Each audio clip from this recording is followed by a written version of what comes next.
Shall we start? Yeah. Okay. Again, thanks a lot for joining today.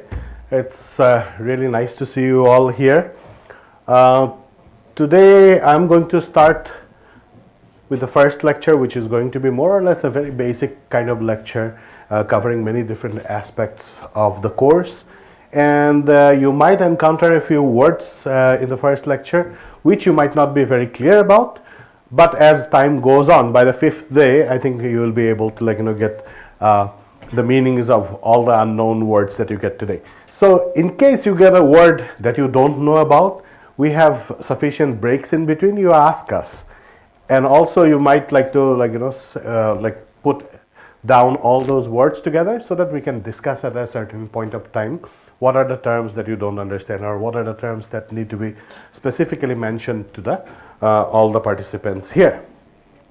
So I'm beginning with a short bio of the two instructors, not to show off what we do, but mostly to introduce you to our backgrounds. So for example, if you look into Urai's profile, he has graduated with an MA in mathematics, and then worked for some time in Microsoft. Then he got his PhD in 2010 from University College Dublin.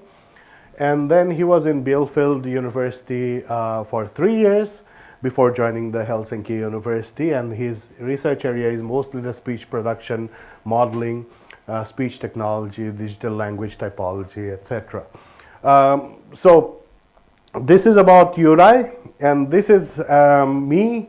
So I graduated in long time ago from IFLU Hyderabad with MA, MPhil, etc.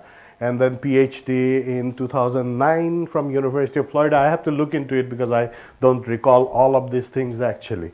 And then I was working in Korea for some time, teaching linguistics there. Then I joined in IIT Guwahati in 2011, and my research areas are what I'm excited about is basically the phonetics and phonology of northeastern languages.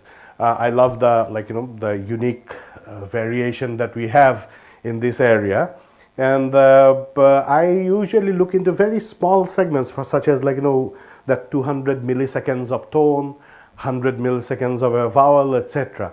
Whereas the difference between Urai and me is that Urai nowadays goes into much more longer segments, like 2-3 seconds, and I am still happy with my 200 milliseconds. So this is what we do, and of late I have also realized that it is very important that what we do in research, when we try to understand the acoustic nuances of certain languages, it is very important that those nuances are also put into some use. And that got me my entry into language technology development. So what we do is that the things that we learn about the languages here, we try to implement them in language technology development. If you look into language technology development, most of the language technologies are basically based on bigger languages which do not belong to this area, maybe Chinese to some extent, English, German, etc. And so they use features in those language technology development which are totally useless for many of our local languages. So in my work, I try to look into these acoustic characteristics which differentiates one particular sound from the other, and specifically these features which are Northeast specific, and I try to see how I can implement those features into an automatic speech recognition or text-to-speech generation, etc.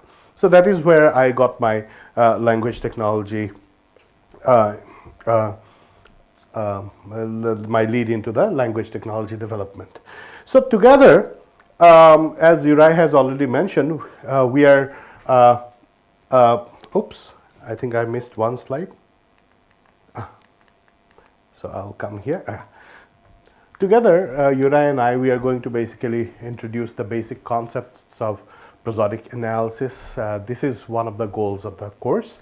So I will start today by talking a little bit about how we have been looking into the languages that are spoken in our area, how we have tried to analyze rhythm, how we have tried to analyze tones, and apart from that, segmental information also, such as vowels. And then we have used that information to classify the languages or put it together into a hierarchical system and see how one language or one dialect is different from the other, etc. So this is what we are going to do across this course. This is the bigger outline. We are also going to do some tutorials which will provide you some training into speech data collection and analysis. This is a very important thing that we have learned. Uri and I, we are doing some work right now, and we are suffering sometimes because we did not do proper metadata, lack of proper metadata, some other information in the signal that in the sound files that we should have had. So those kind of things we are going to cover in our tutorials about speech data collection and analysis. Then we are going to also introduce some basic machine learning methods for speech data analysis. This will be happening in 3 different ways. We will look into the features. For example, how we can extract certain features, right? Certain characteristics from speech sounds. Then after getting those features, if we can cluster them, we can see if it forms a cluster according to the dialectal group, according to the linguistic group, right? And then we'll also see if we can use these languages data to basically classify, if you, let's say, if I give you an unknown sample, whether you'll be able to classify it automatically, whether it is from language A, dialect A, or dialect B. And our investigation is also how accurately we are able to do it. We cannot promise anything to you now. You are all collecting your data as of now, and it is a mystery for us. It is a very exciting moment for us actually to see what comes out of your data. So that is all we are going to do in this particular part. So we are going to have some basic build prosodic models for identification and classification, as I have talked to you about. So we will also, I'll give you on 3rd day, I'll give you some basic idea about language classification, basically the modeling, using modeling, how can we classify the languages or dialects, etc. And then finally the hands-on training on hypothesis testing using machine learning, how you can use machine learning, because so far we know of machine learning being used for some utilitarian values, we are getting a text-to-speech system out. But here we are also trying to see whether we can get some analysis actually done from the modeling that we do in this particular course. I have to go back because I misaligned the slides, I guess. So in today's lecture, what I'm going to talk about is that, as I have done in the first part about the course, then I'm going to talk about a little bit about language variation and phonetics, how language variation is signaled by different phonetic features. And also I will talk about language phylogeny. All of you probably know a little bit about language phylogeny. This is putting languages in a tree to see which language has correspondence with which other language, what are the family relationships, etc. If we can do something about it, how people are able to get this phylogeny is done quantitatively, that is what I'm going to look into in this lecture. And finally, I'm going to talk about, apart from vowels and other things that will pop in as we talk about, I'm going to finally talk about tone and rhythm as prosodic features, which will help you to distinguish dialects or languages as it comes to you. So basically, from now onwards, there will be 3 parts of the lecture today: language variation and phonetics, then language phylogeny from phonetic features, and tone rhythm as prosodic features. So after each part is completed, which will be, I am guessing it will be about 40 minutes, we will, I'll open it for questions, and then we'll take a small break, and then we'll go for the next. So there will be 2 breaks in between, and there will be a final break where we'll let you go to do whatever you actually wanted to do.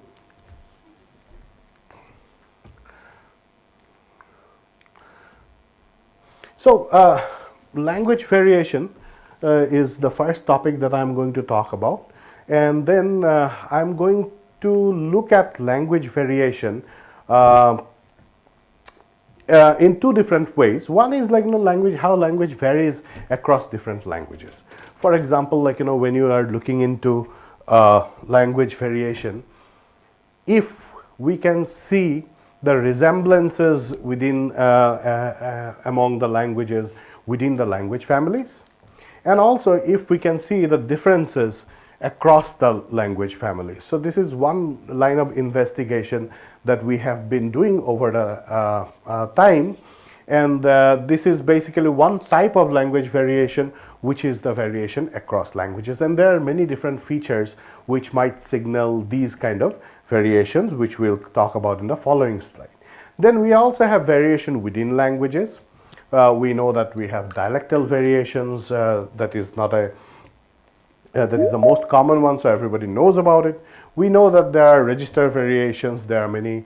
Depending on the context you are talking about, you use different registers. As a result of that, when we are collecting data, we are always talking about like collecting read speech and also spontaneous speech and different type of speech, because we know that all these different contexts will have an effect on the way you speak, right? You all can think about it at this point of time and get the idea that in every context that you are in, you speak in a very different way, and that itself gives a lot of phonetic cues to the speech that you have produced. Also, like socioeconomic variation, we know that according to the socioeconomic strata, there are many such examples. There are many such works, Labov's particularly, if you remember, where they talked about how socioeconomic differences are implemented on the language that people use. And when we are looking into these differences, these resemblances within language families, across language families, we are basically gonna look into mostly the phonetic features. We are not going to be concerned much about the lexical differences or grammatical syntactic differences. We are going to be concerning mostly about the phonetic differences. And I'll tell you why phonetic differences are more important. And I'm, again, mind you, I'm not talking about phonological differences also. I'm talking about very fine phonetic differences. And as I go into the slides, I'll explain to you why I talk about phonetic differences. So these kind of within language variations like dialectal variation, register variation, socioeconomic variations, these fall under the sociolinguistic variations that you probably already know about. When we talk about variation across languages, as I have already said, we talked about lexical variation. I am tempted to ask you a few questions now, but as it is going on live also, so it is not going to be very fruitful, so I'll keep my questions probably to a little later. So we also have different phonetic variation. Phonological variations are of course obvious, but there are phonetic variations also. And in phonetic variation, when we look into it, we might have something like segmental variation. You already know what segments are. These are all consonants, and all vowels together are segments. Okay, and then we might also have prosodic variations, and prosodic variations are not basically anything except the consonant and vowel variations. Let's say your tone variations, intonation variations, stress variations, etc. So I'm actually going to pause for 30 seconds because I have been giving you a lot of new information, specifically people who are not from the linguistics background. So 30 seconds break to just organize your thoughts. Okay, it's more than 30 seconds, but I can already hear some people, Pui is talking about prosodic variations, whether they are suprasegmental variations or something of that sort. So I'll say that I'll also clarify that we can also call them the suprasegmental variations, even though it is a more phonological term in the sense that it is more about the representations but not about the signal. As I'm talking about more about the signal, and sometimes they may not have their own how do I say, own strata like you have for in phonological representations. That's why I'm talking about it as a prosodic variation at large. So this is one map. I hope that you're able to see this map. This is from the studies in geolinguistics. This is a journal which basically looks into how data, speech data or language data is distributed on a map, basically. And we have seen a lot of such studies beginning from, like, North American English's study by Labov, right, where they have plotted this. But there are different ways of doing these studies. For example, look at this. This particular map basically shows lexical variation. And what is it showing? It is showing how the word pig is used, or what are the words for the word pig in different Sino-Tibetan languages. So it begins all the way comes from here to the from the east of China, all the way down to almost our Nepal and Tibet areas. If you look into this, now there are, like, there are two different colors here. One the red color, the other is a bit dark brown kind of color. So it shows that even though all these are supposed to be Sino-Tibetan languages, something happens. There is a shift in the word for pig that happens in the Tibeto-Burman area, right? So this is, like, how they basically, like, look into the lexical variation, and that also tells you that gives you the idea that in terms of the language genetic affiliation of the languages, or in terms of the language tree, it has split somehow, right, from this part and this part, which includes also our northeast India.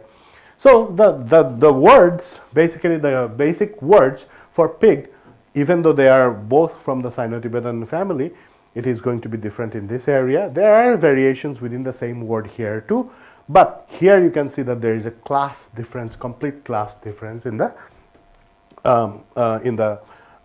vocabulary used for pig.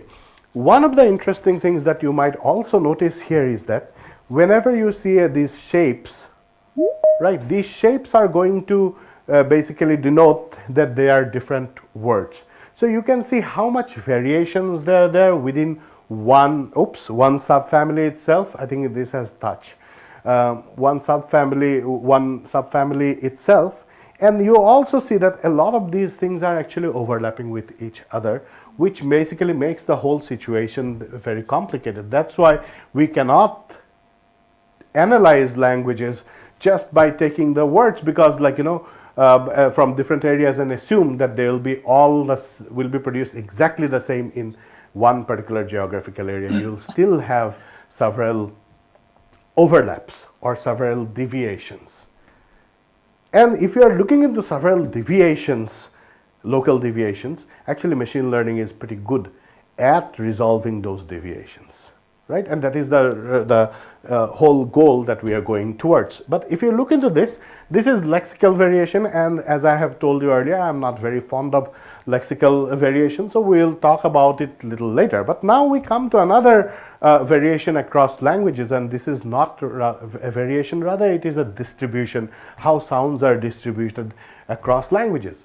Now if you look into it, this is basically, I'm talking about phonetic variation there, and this is basically the occurrence of the retroflex ta in world languages. Now if you look into this map, this area and this area, which is a completely different language family as indicated by the colors, right? This area has the retroflex ta, this area has a retroflex ta, and like anywhere else it is almost rare to have the retroflex ta.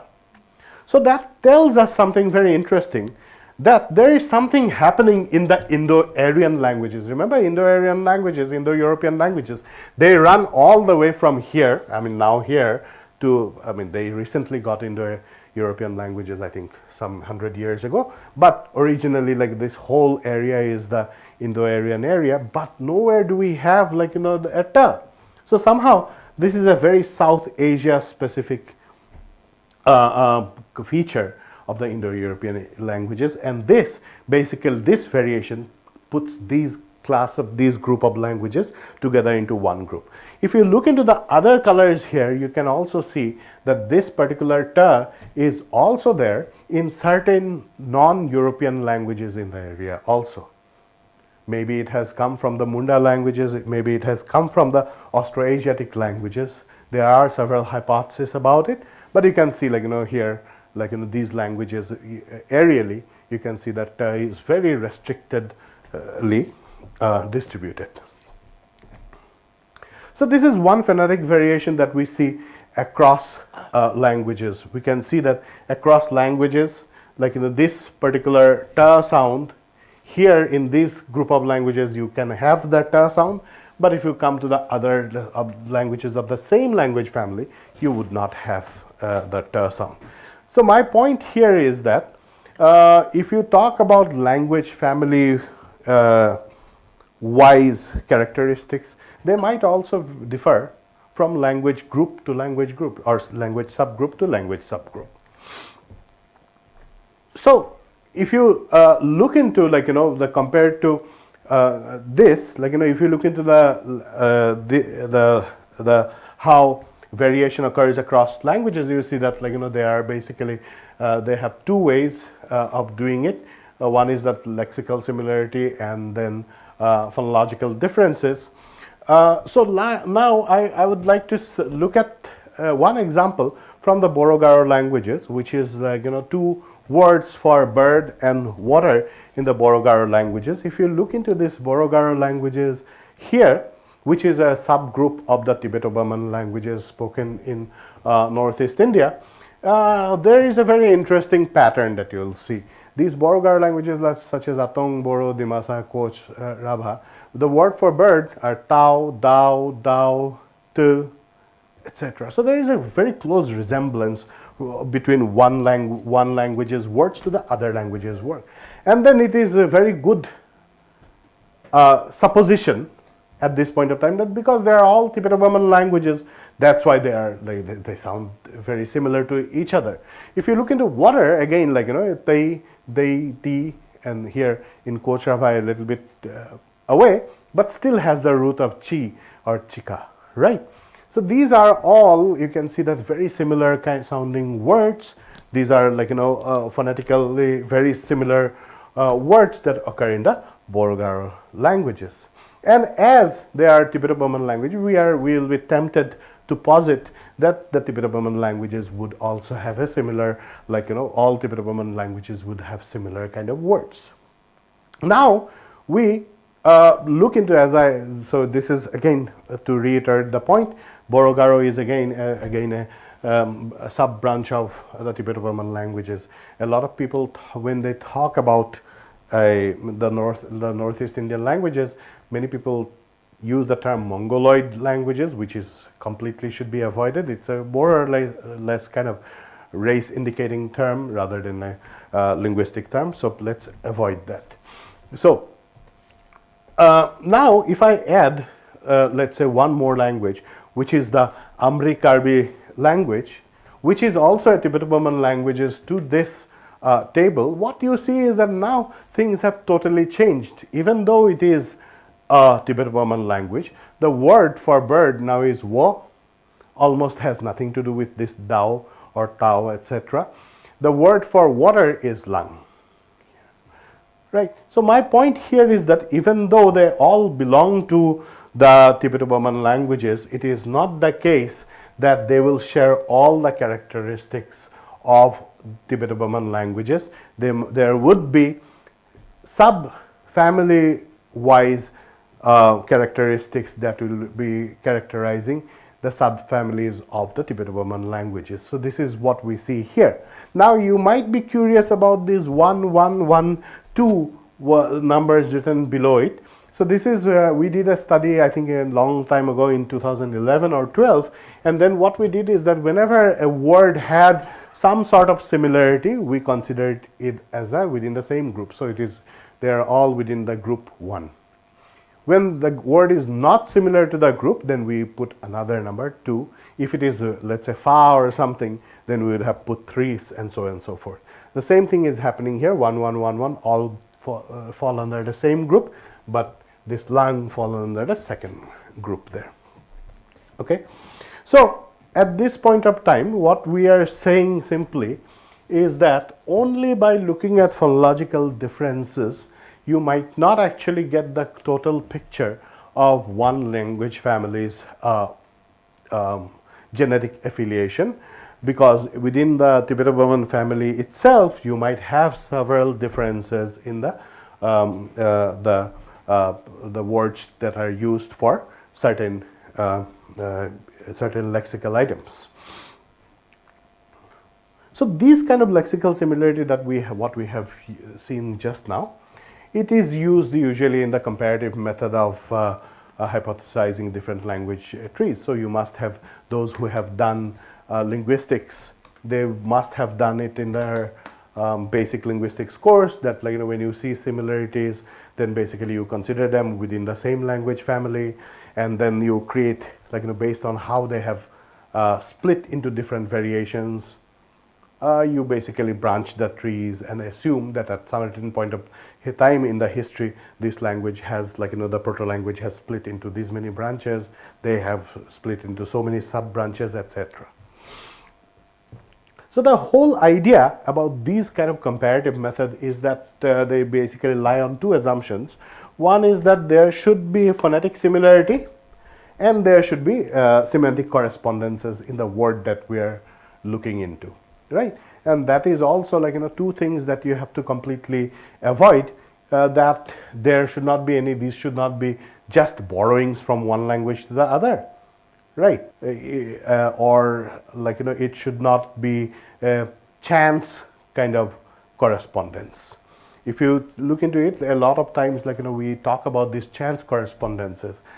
People in several parts of India, they claim that their language is associated with a language somewhere which is not even 2,000 kilometers away, but further away, and they claim based on one or two words. That may be a chance kind of correspondences, but we are not talking about chance correspondences. When we are doing a comparative method and when we are creating these kind of language trees, we are looking into a large amount of vocabulary, and later we are also looking into morphological markers, we are looking into syntactic features, etc., to create such trees.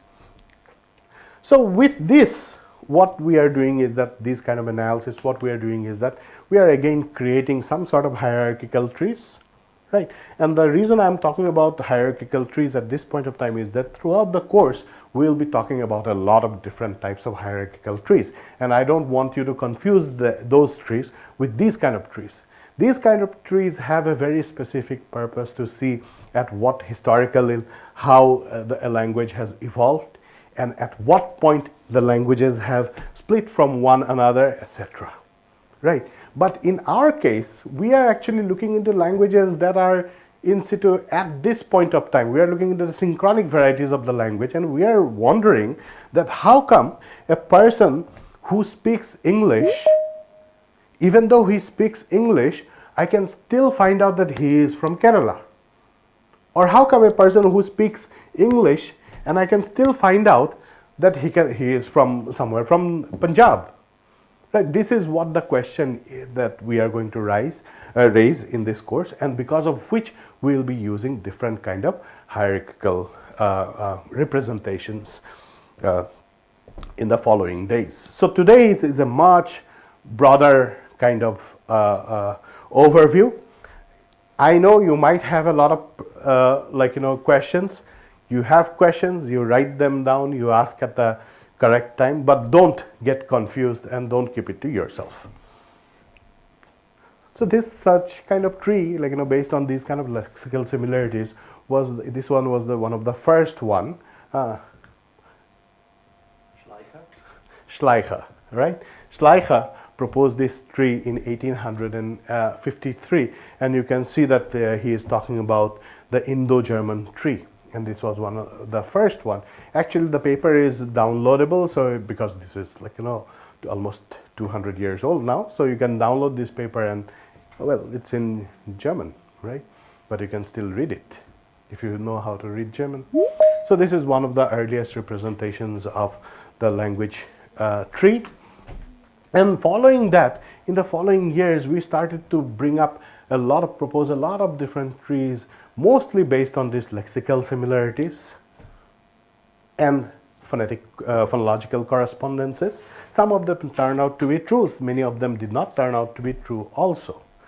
But I just want to assure you that this is not our purpose in this course, to have some sort of historical, maybe we can answer some of the historical questions, but at this point of time we will be only looking at synchronic data to do our analysis in this course. So lexical variation can be also seen, as we have seen, like, within a language we can see lexical variations. For example, dialect wise differences, and this is where we come to this Assamese lexical variation according to regions. Some of you may be very familiar with these. This is what we have created with the help of Lina, who is also sitting here now. What we have done is that how people call papaya in different parts of Assam, and we have created this particular map, and you can see that this area basically calls it Amita, and this area has other names, many other names for papaya. So there is a split that is happening. We are sitting somewhere around here in Guwahati. If you go east of Guwahati, there is a little different language. If you go west of Guwahati, it's a little bit different language, and this is a case of lexical variation. I'll give you one more example again from Assamese, which is the marigold flower. In these areas, it is mostly called narzi, right? On this area, it is mostly called gendapul, right? So you can see the split again happens somewhere around this Guwahati area, east of Guwahati and west of Guwahati.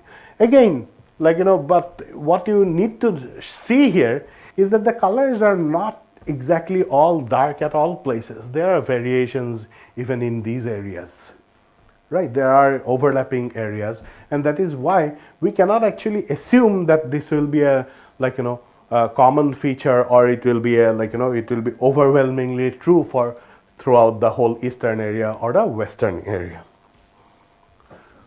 One of the most well-known cases is the case of the soda pop story.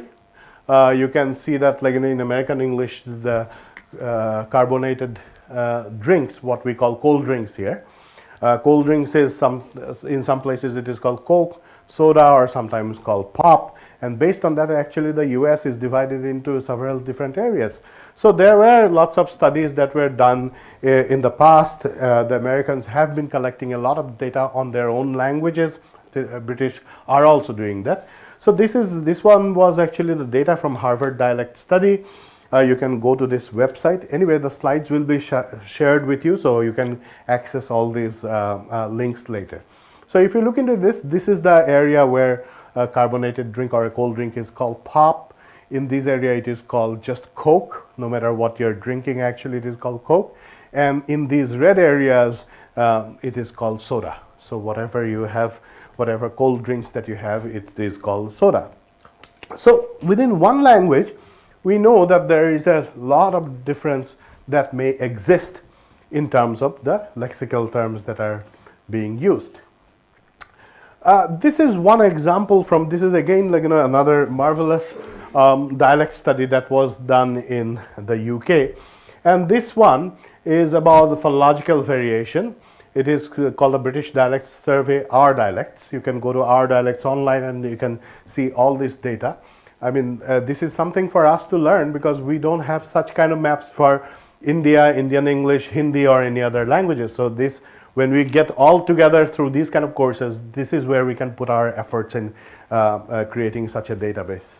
So if you look into this, this is basically asking the respondents one question: do foot and cut rhyme? Because in many places in the British Isles, they call it foot and kut for cut, right? And so these people here, right? The green people said, yeah, they rhyme with each other, like foot and kut, right? On the other hand, these people are saying that no, they don't rhyme. So we can clearly again see there is a two kind of distribution of whether they rhyme or they don't rhyme. Right, and again, another thing that I want you to notice here is that it is not the case that this is only a green area. It is a green area interspersed with a lot of red areas, red dots too. Right, so there are so many overlaps that there is not a clear boundary that you can basically say that from here people stop saying that cut and foot are don't rhyme, and from here people say that like cut and foot basically rhyme. So again, I would like to bring in again to some of the works that was done at IIT Guwahati on the Assamese varieties. For example, there is this particular word for round. Many of you know because it's a common word across many Indian languages, gul, with an O, right, in Assamese. And then what we have seen is that in Eastern Assam, that gu has become an u, and in Western Assam it has become an O. So Lina's dissertation on vowel acoustics of Assamese spoken in 5 geographical regions have talked extensively about it. It is accessible online. I'll anyway give you a list of these dissertations in one of the following slides. So what we have done is that we have represented the data that we have got from Eastern Assam and Western Assam together, and we have got a plot like this. This is basically a normal F1 and F2 plot. So formant 1 and formant 2 plot. If you know a little bit about formant 1 and formant 2 in vowels, you know that these are two basic features by which each vowel can be uniquely defined basically, right? As long as you don't have a very complicated vowel system, but we can leave it for Urai to cover later. So,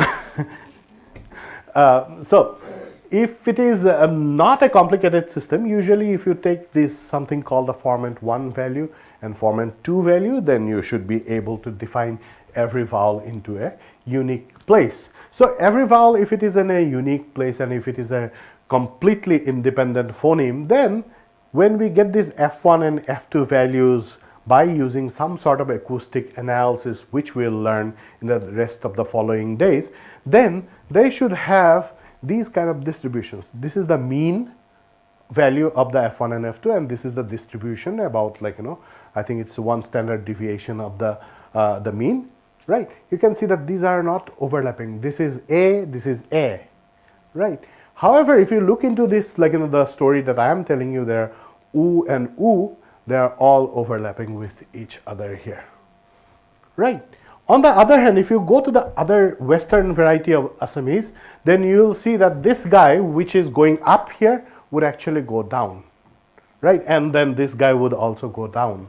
So this is what happens in the Assamese varieties. So this is extensively talked about in Lina's dissertation. So I would strongly suggest that if you have time, just go through it.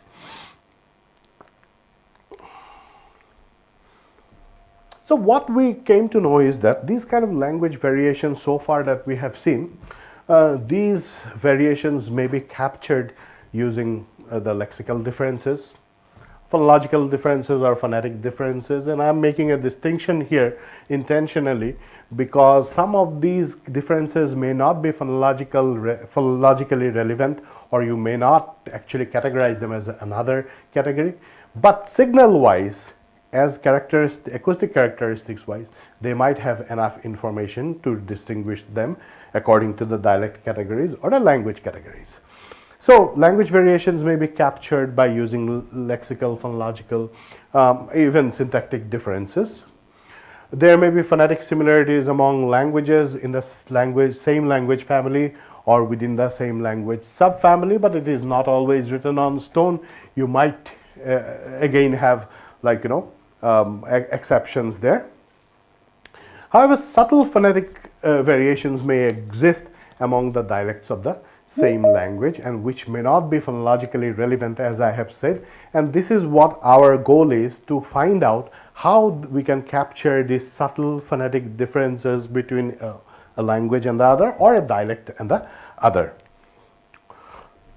So these kind of changes also may actually, these kind of differences may also signal the historical pathways of language evolution.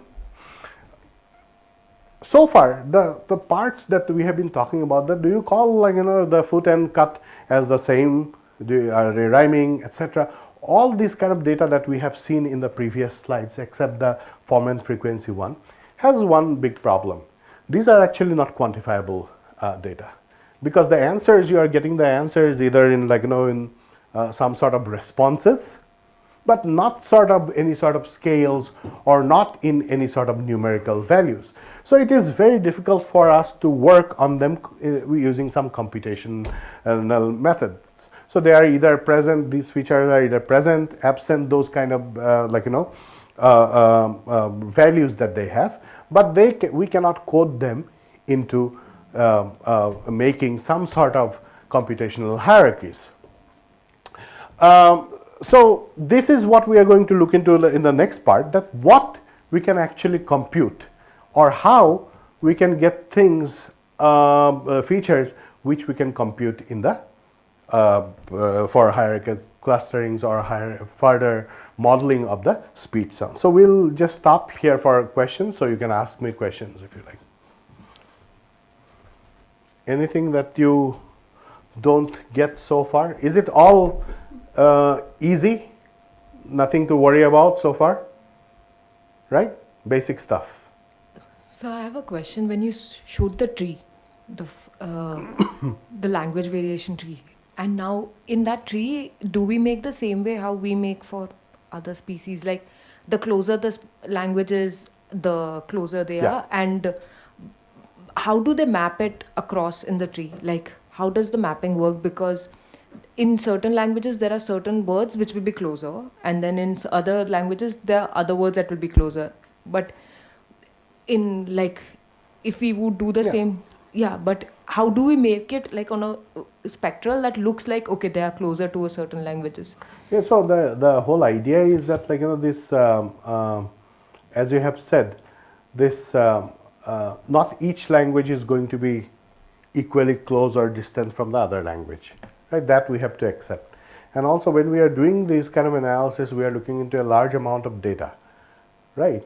It is not, as I said, it is not based on a couple of examples, but it is based on a large amount of data. And also we will also look into words which are actually, which have the most possibility of getting shared by the whole language, let's say language family or language subfamily, such as like basic words.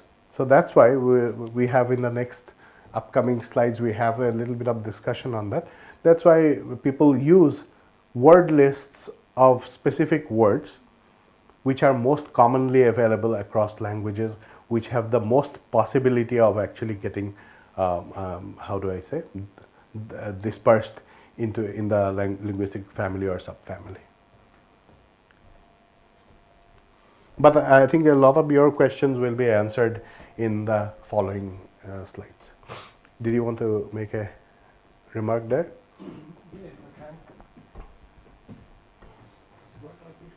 Yes. Yeah, but also, of course, it's true that some languages might be more similar to each other in some respects, and then quite dissimilar from each other in other respects. We will actually talk about these things a little bit later. And this is, of course, some languages might be very similar to each other, let's say, lexically or structurally or prosodically, and very different in other ways. We will actually show some examples of, for example, Uralic languages spoken in Europe, which actually, based on the sound characteristics, are quite similar to other European languages or Western European languages, and then some structurally very closely related languages which are spoken in Russia and in sort of Uralic mountains and in Siberia, who actually are much more similar to Russian and much more sort of, they sound like Russian. So some prosodic characteristics, some phonotactile characteristics have been borrowed sort of aside. Because languages, of course, do not evolve like species. There is a massive amount of crossbreeding among languages, and massive amount of sort of,